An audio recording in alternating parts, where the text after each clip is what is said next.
So, but of course, Bob, just a few days ago, you had the beautiful and the talented, lovely, smiley man of Anthony Cumia on the show. Yes, Hello, yes. Anthony. I want to sit here and spout about black people. Well, we'll join you with that pretty soon, Anthony. Quadfather is here for a reason. But of course, Anthony was just made the big announcement during the week that he's coming back to radio, WABC or something like that. Yes. And he did a great interview on the wonderful Levy verse, which you can watch for free. I'm pretty sure if you go over to the channel. And Cumia went into mass detail about why he's joined it and what his plans are, all this stuff. It was a heck of a good watch, if you don't mind me swearing like that. It's all right, yeah. Yeah. He just got back on radio to rub it in Opie's face, right, Bob? No, it would seem that way. Only reason. No, it's actually, it's an opportunity. I mean, it's a different world happening now. I think it's going to open up a little. I think it's a great thing to see how this goes, and other people will be like, "Hey, we got to do something like this on our station." It's good. But that's one of the things I was going to ask you, because now it seems you've started up Opie versus Anthony again. Pardon. Oh, yay, there's pudding. So now that Anthony is back on the radio, Opie seems frankly jealous as fuck, because he's been talking about going back to the radio for 5-6 years maybe, and now Anthony's actually doing it. And so tell me, what do you think about the fact that Opie is having such a silly bitch fit over the fact that Anthony's doing something like moving on? Yeah, I mean, it does look a little silly, when you look at it. It's like I got offered 3 times. Who gives a fuck? It's just like, move on, do what you're doing. He'll do what he does. You guys will never get along.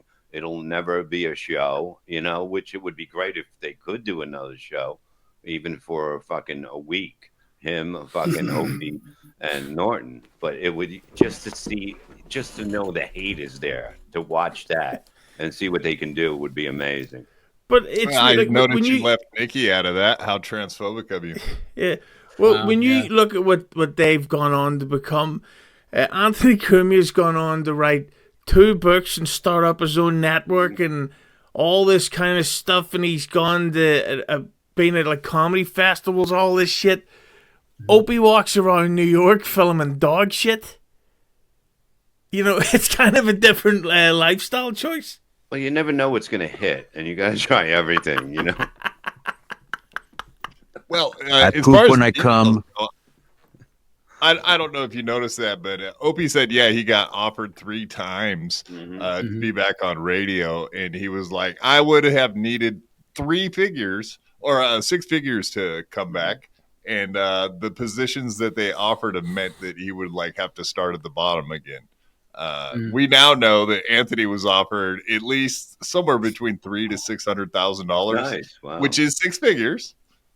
So they offered Opie money, they didn't offer him the money that they offered Anthony. I think that really has to piss Opie off, that he didn't get offered shit. I think they offered him whatever they sold on the show or something like that. I seen a little clip maybe from Doom. Like if they sold 100,000 in advertisement, he would get 50%.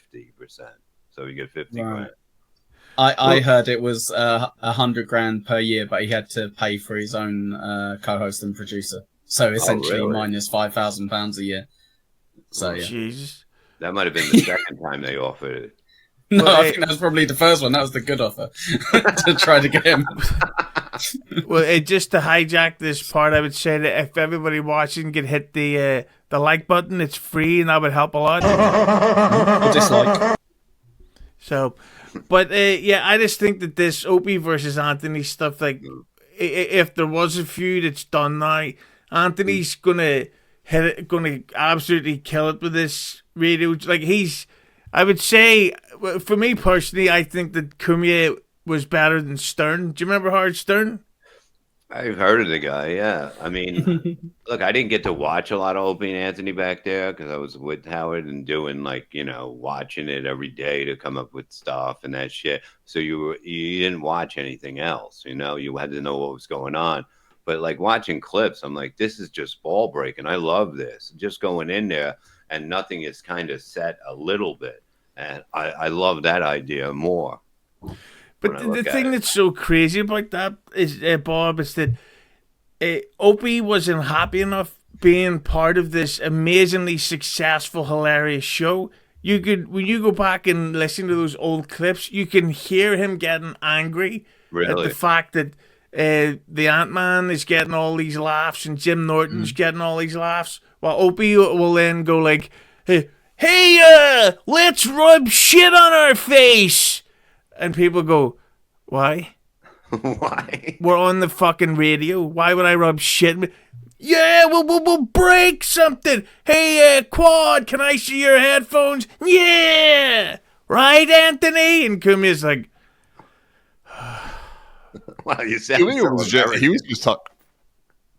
He was just talking about that yesterday, as a matter of fact, on his show. He was saying, like, Opie didn't understand what funny is. He was like the one person in the room that couldn't understand funny.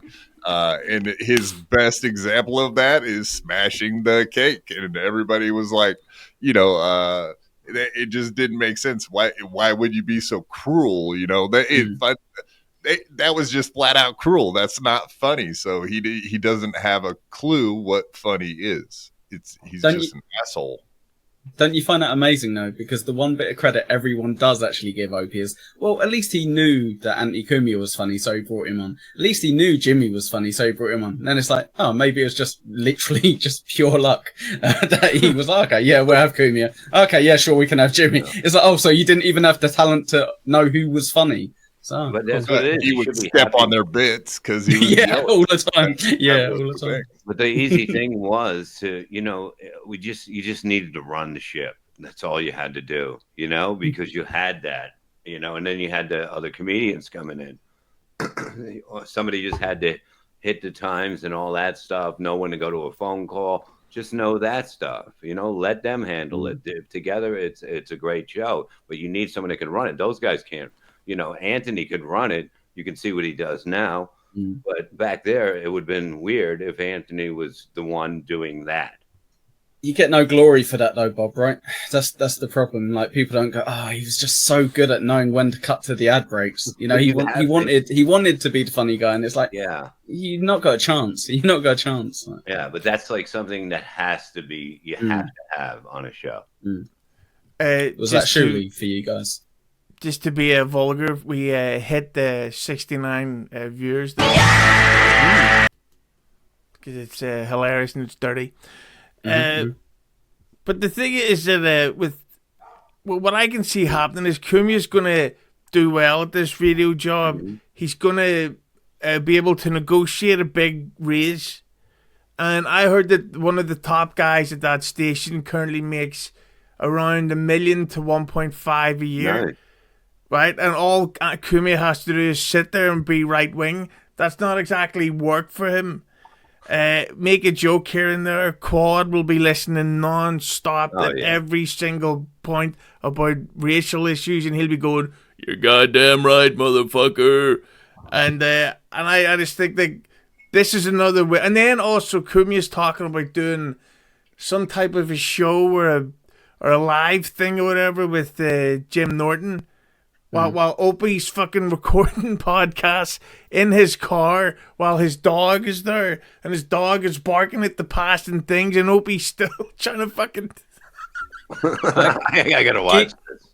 You gotta give Opie some more credit than that. He also does one in a bar with some really funny waiters and stuff, so he doesn't just walk around looking at dog shit. Come on, Hughezy, that's being a bit... How many walking things does he have around? How many walking videos are there when he walks to... try to get in somewhere? Or... every day. I don't watch that. Oh, shit, really? Yeah.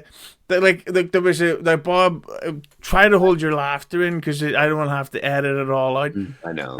And Quad, I know you're going to crack up like crazy when you hear about this Opie video. Okay, so do you promise to keep calm? He's doing it. So far, so good. Okay, we're all the way there. Right, so Opie went into what do you call them, like a convenience store, and he goes, "Do you guys have any envelopes?" Okay. This is a classic. Go on, Hughezy. You got this. Go on. That's the bit. But they didn't say like who uses really envelopes anymore. Yeah, but isn't that funny? I mean, or watching a lady pick up dog poop, or looking at like statues and having no commentary, or running towards joggers that are like coming at him and getting in their way. Those are great bits. That's what I mean. The guy's got great comedy bits. Yeah. I think I seen one where he held a door open and he was like, "Thank you." That was a good one as well. That was quite funny. Yeah. So at the door, like it was in a building or something, and he was like letting them go past, and they didn't say thanks, so he like kind of shouted after him, like, "Oh, thanks," you know. And then there's the great one. Now, Bob, you're going to crack up again, and we're going to have to put Quad in the timeout for these laughing giggle fits that he's having. I still got a lot of cum in my balls. So Opie goes into the to the garage. He goes, "Can you look after my car?" And the guy goes, "Yeah, sure." And Opie goes, "Thanks. I won't call ICE on you." And the guy clearly wasn't even Mexican. He just had like brown hair and brown eyes. And it was like, that's at least good he's trying. stuff. That sounds a lot better than most of his stuff. I appreciate the angle he's going with. I might give it a go. But imagine if he live streamed that, and the guy it was recorded. It wasn't live. Yeah, I think he was live streaming it. Can you imagine if it went the other way and the fucking guy just beat the shit out of him? Stop laughing. At least it'd go viral. It'd go viral at least. That'd be right. Oh, it'd go viral as age. That would like the clip would be dumb as fuck in radio history. Fucks up once again. You know. But somebody's gonna end up hitting somebody that does that kind of shit. You ever see that shit? Somebody's going down the escalator and they grab his girl as they go. Like some guy was getting his ass. Like somebody's gonna get beat really bad. If we're lucky. If we're lucky. Yeah, this should be something everybody's doing. I was thinking it would be funny as hell if Opie just pays some black lady to hit Anthony with a purse or something, make him freak out and go back on Twitter and say, "Those goddamn." Try to get him fired again. Yeah, exactly. Yeah, now that would be fucking funny if Opie started stalking Cumia's radio job. Yeah. And had started prank calling the show, and he was hiring black actors to give Anthony shit in the streets. Oh my god! I love Quad's idea of Opie hiring these like most likely black hookers to walk up to Andy as he walks into work, trying to get him to fight. Come on, do it again. Get cancelled again. Okay. Yeah, you don't have to fuck me. You just have to go in front of the building. Yeah. Don't suck my dick. I just want you to say, "Hey, Anthony." Yeah. "Hey, whore, here's $50. Ask Anthony if he's got any envelopes. It's hilarious." And then Cumia well, shall we say? Well, you know what I was going to say, don't you, Quad? Turd? It'd be funny if he just did Opie Unleashed from the front of WABC, just out in front of the building every day. 3 times they tried to hire me. Can I have an internship? Wouldn't that be funny if he became Anthony's intern? Has to go get him coffee every morning before Easy coffee, Mr. Cumia. So I kept giving it to him black just to piss him off. Oh God! Right, we just did a better episode of Opie's podcast than Opie has in 7 years. You know what the weird thing is? They're doing a documentary for Otto and George, right? I'm trying to get Cumia to fly back for it, and I was thinking Opie would be a good interview too because he was there. Like I don't even know how to hit him up except for writing it on Twitter. But yeah. I think he was there. It's not about them. You know what I mean? It's not about them hating each other. I think it's about how great Otto was. Bob, just go on his stream and send him a $5 super chat. He will get in contact with you. Okay, maybe that's what I'll do. Hey, Bob. Well, doesn't he Go down to Gebhardt's. Yeah. Don't worry. Oh my god. Oh Go my to god. his Yeah. live stream. And outside with a sign. Oh, that'd be hilarious if Cumia got revenge on Opie and he hired prostitutes to go up to the window at Gebhard's while Opie's live streaming and start flinging their shit or their period fucking blood at the window. Draw like a swastika and period blood on the window. No, I'm streaming to my audience. Better idea. Pay homeless people to throw cake at Opie. There you go. A bit of karma as well.